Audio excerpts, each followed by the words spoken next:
All our stories are created for entertainment purposes only.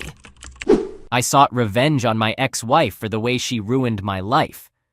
When I unexpectedly encountered her at my new workplace, it stirred up intense anger in me, and I had the urge to do some unspeakable things right then and there.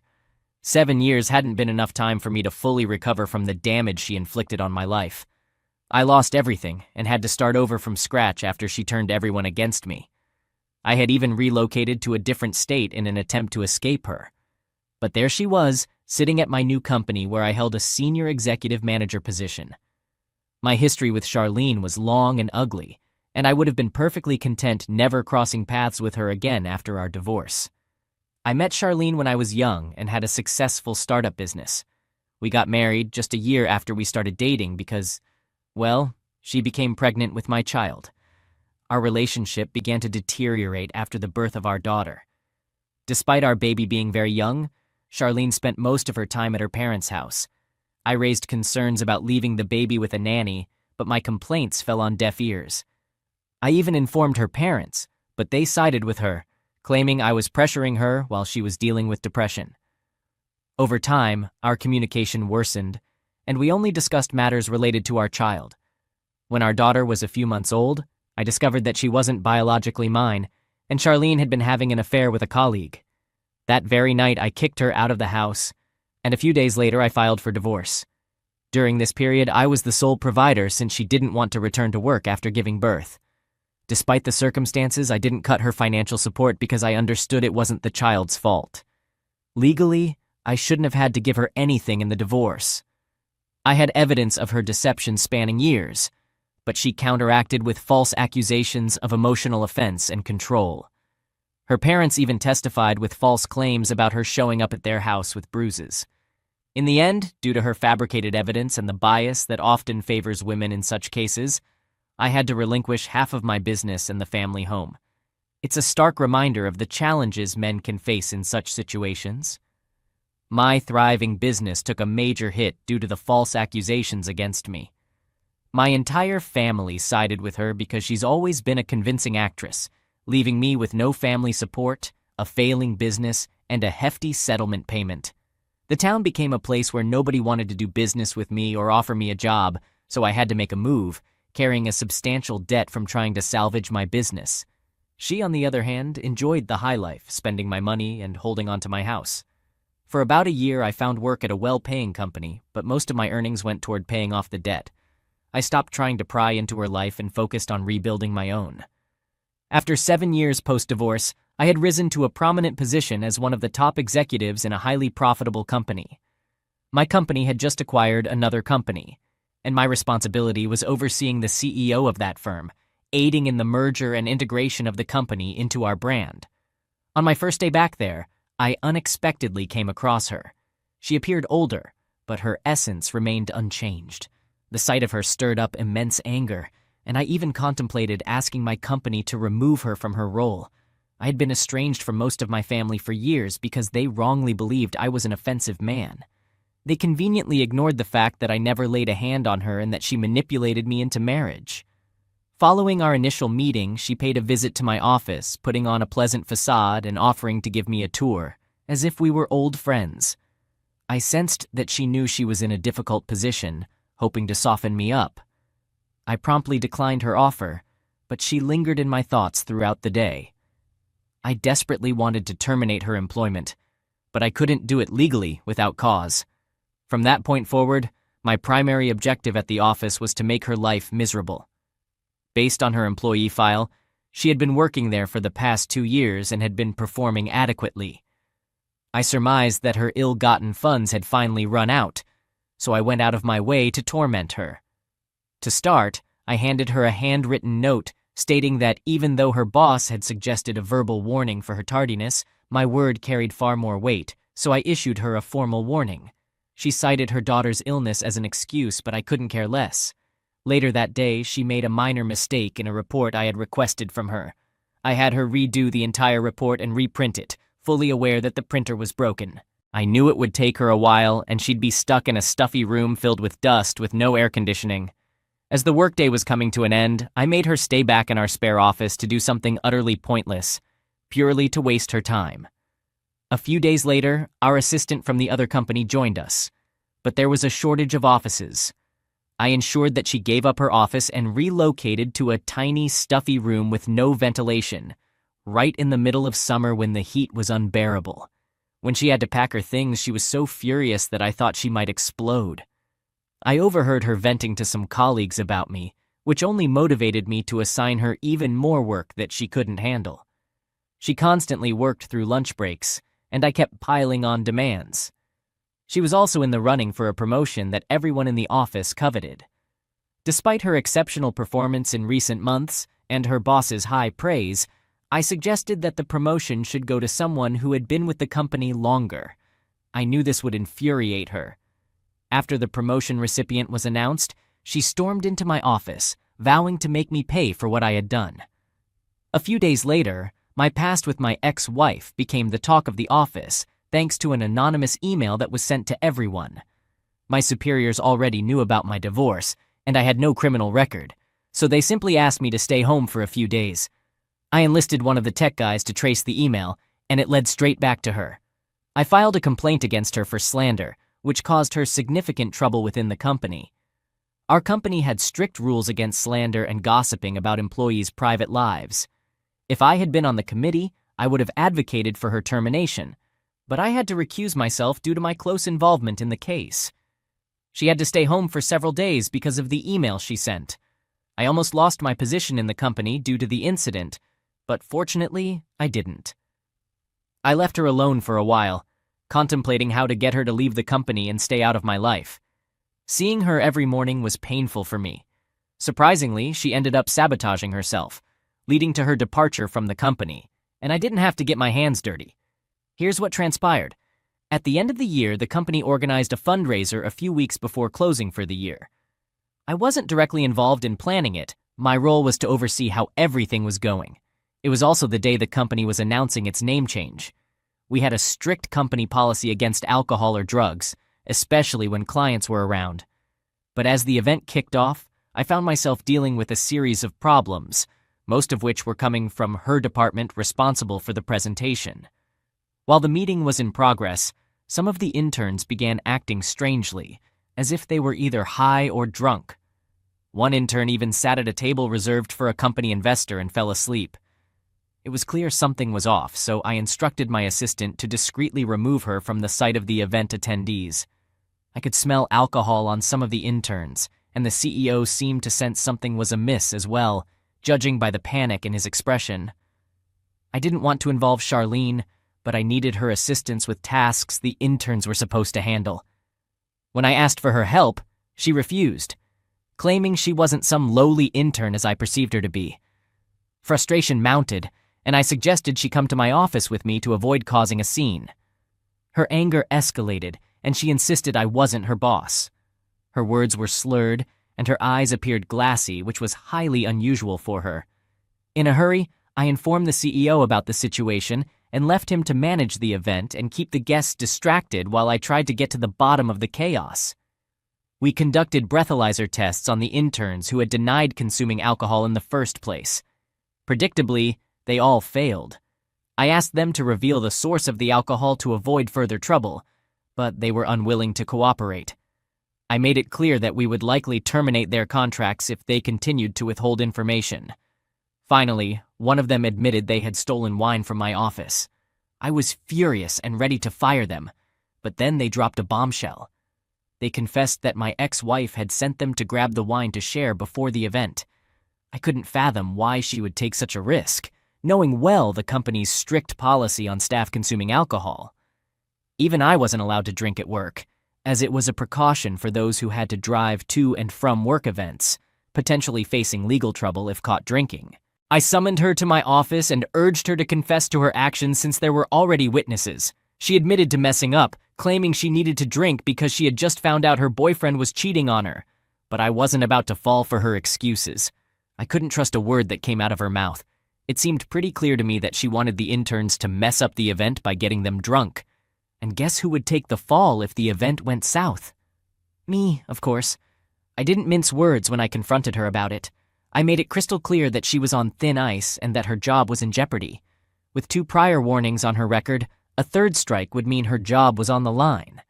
I didn't hold back in detailing the humiliation she'd face once everyone found out about her attempt to sabotage the event she had worked so hard on.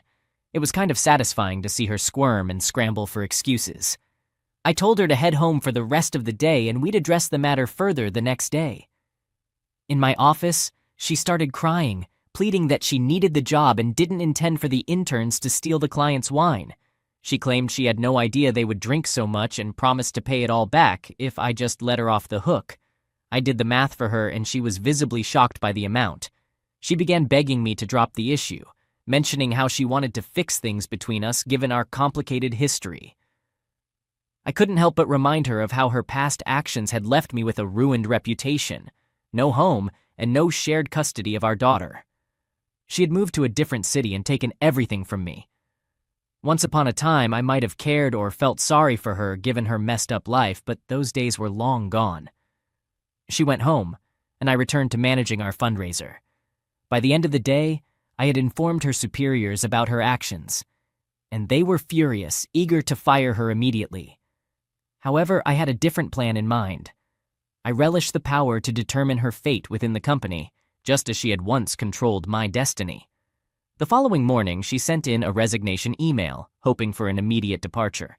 But I had other intentions. By that point, everyone at the office knew what she had done, and she was facing the music.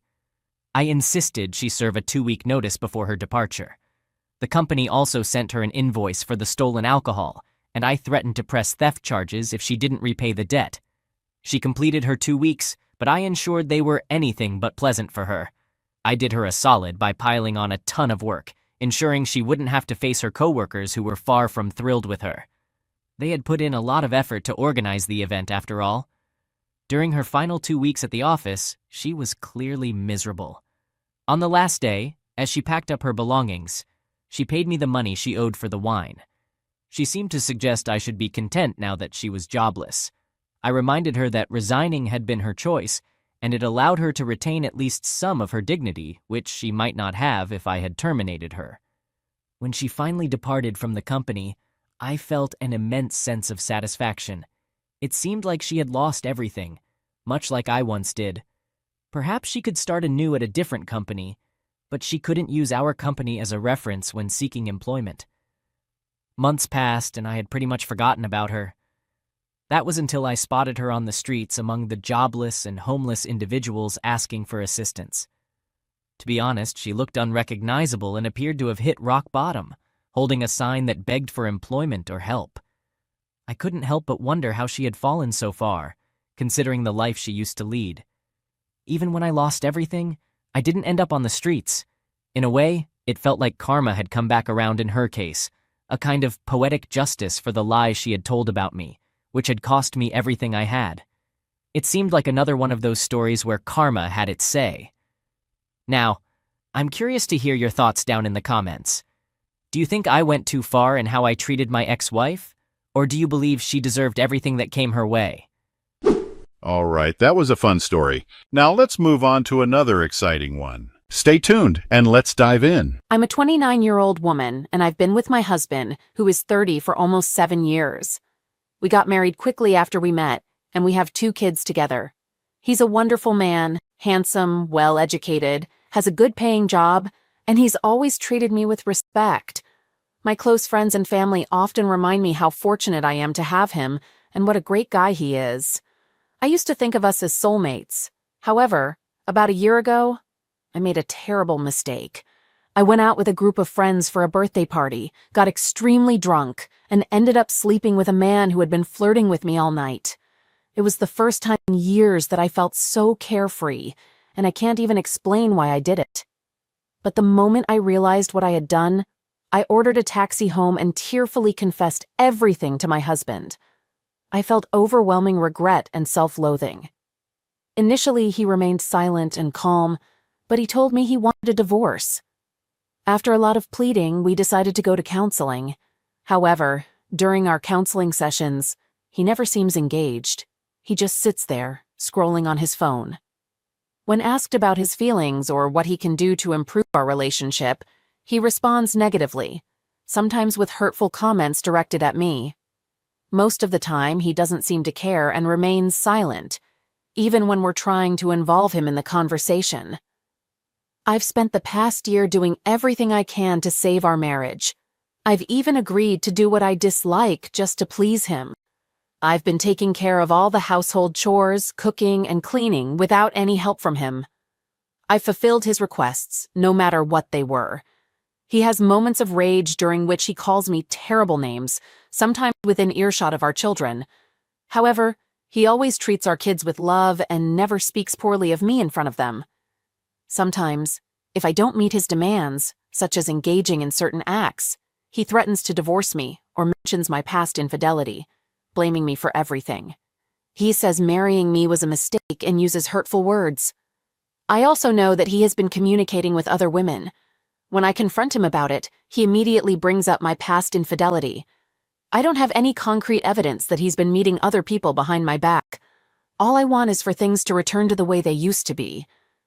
Once, when I mentioned seeing a message from another woman on his phone, he grabbed my hand, took me to the main hall, and pointed to the door, telling me the exit was right there if I wanted to leave. He made it clear that he didn't care about my thoughts or feelings. I feel like I've lost the caring, loving husband I once had, and he's turned into someone I don't recognize. I love him deeply, and I can't imagine being with anyone else.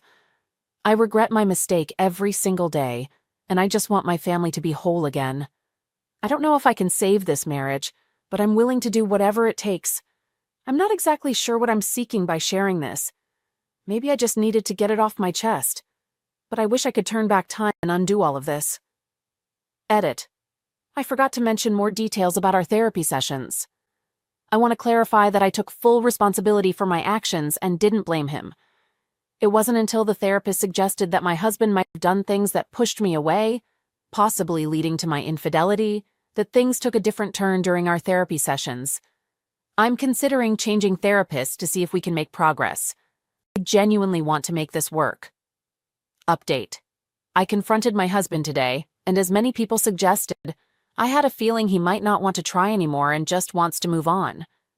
At first, I approached him to explain how I understand his pain, and that if he no longer wants to work on our marriage and wants to move forward, I'll accept it and let him go. I expressed my deep love for him and how it will always be there. He stood there in silence, then came up to hug me, and we both started crying. It was the first time in a long while that I felt genuine affection from him. After a few minutes of hugging and tears, he let go and asked me to sit down with him. He began telling me that he still loves me wholeheartedly and cares deeply for our children. He finds it tough to move past what happened. He mentioned that he experiences moments of intense anger, not just because of his resentment for my actions, but also due to vivid mental images of what I did, which haunt him. He can't shake those images from his mind. He explained that while he had women flirting with him over the years and opportunities to be unfaithful, his love for me and our children always outweighed any fleeting pleasures. He insisted that he couldn't have done to me what I did to him because his love for me was too deep to hurt me in that way. Hearing him say this broke me down even further. He went on to express that something inside him feels broken and irreparable. He admitted to chatting with other women in recent months, but emphasized that he never engaged in any physical or romantic activities with them because it didn't feel right. My suggestion that he could move forward was the first time he felt like I truly understood his inner turmoil and the extent of his emotional pain. He mentioned that he's unsure about our future, but, for the time being, he wants to be single and focus on self-improvement away from me. I assured him that I would agree to sign the divorce papers if he wanted a divorce, and that I didn't want anything from him. I insisted that whatever he brought into the marriage remained his, and I didn't want any financial support, even though he earns more than me. Hearing this made him cry, and he expressed hope that he could forgive me someday. He believes that time apart will be beneficial for both of us and allow us to reflect on our lives. He plans to consult a lawyer and bring the divorce papers in about a week. I have no intention of meeting someone new after the divorce, and I don't want to either. I genuinely hope he returns to me one day so we can restore our old family. I deeply regret my actions and feel immense remorse. realizing that I've lost the one person who truly is my soulmate. It seems that divorce is inevitable. Story 3. My boyfriend and I have been in a relationship for about 6 months now, and he's a fantastic guy. We hardly ever argue, and he's generally very laid back. However, there's a situation with my friend Matt that's causing some tension. Matt and I have been close friends for many years, and we share a deep passion for our dogs and our dog-related careers. Our days are mostly filled with activities like hiking, running, training, agility, disc, coursing, and more, all involving our dogs. We do all these things together. It's a bit strange because, despite a clear physical attraction between Matt and me, we've never taken our friendship to a romantic level, and I'm not entirely sure why. Maybe it's been a matter of timing or other circumstances.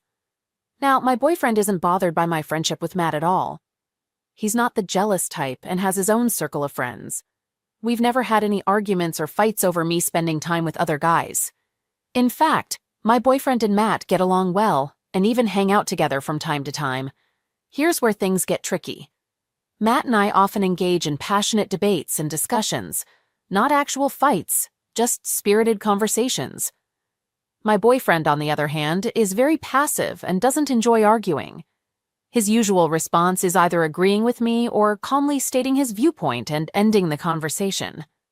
I admire his ability to avoid conflict, and I've been working on being more open-minded like he is.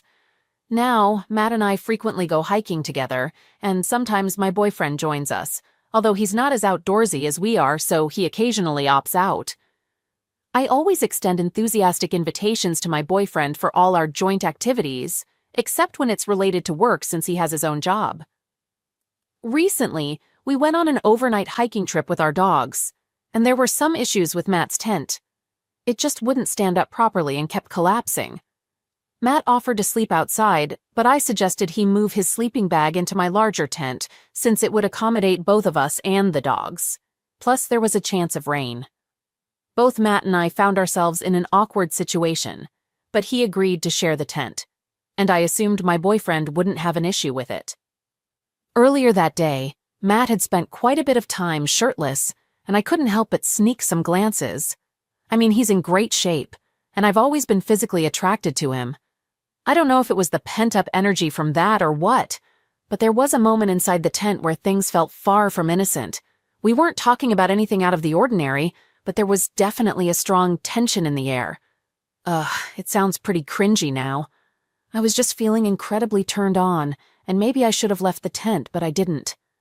Eventually, Matt cleared his throat, and we both went to our respective sides of the tent to sleep. I spent the whole night tossing and turning, overwhelmed by guilt, feeling terrible, and still incredibly turned on. The next day went on as usual. Perhaps we were a bit quieter on the way back, but neither of us brought up what had happened. When Matt dropped me off at my house, he gave me a hug, just like he's done countless times before. But this time, it felt different, like it lingered a bit too long. It didn't feel like a friendly hug, and I'll admit, a part of me didn't want it to end. So now, I'm anxiously waiting for my boyfriend to come home, knowing that I have to tell him about what occurred. I just don't know how to begin explaining myself. The guilt is eating me alive, and it feels like I've betrayed my boyfriend and broken his trust when it comes to Matt.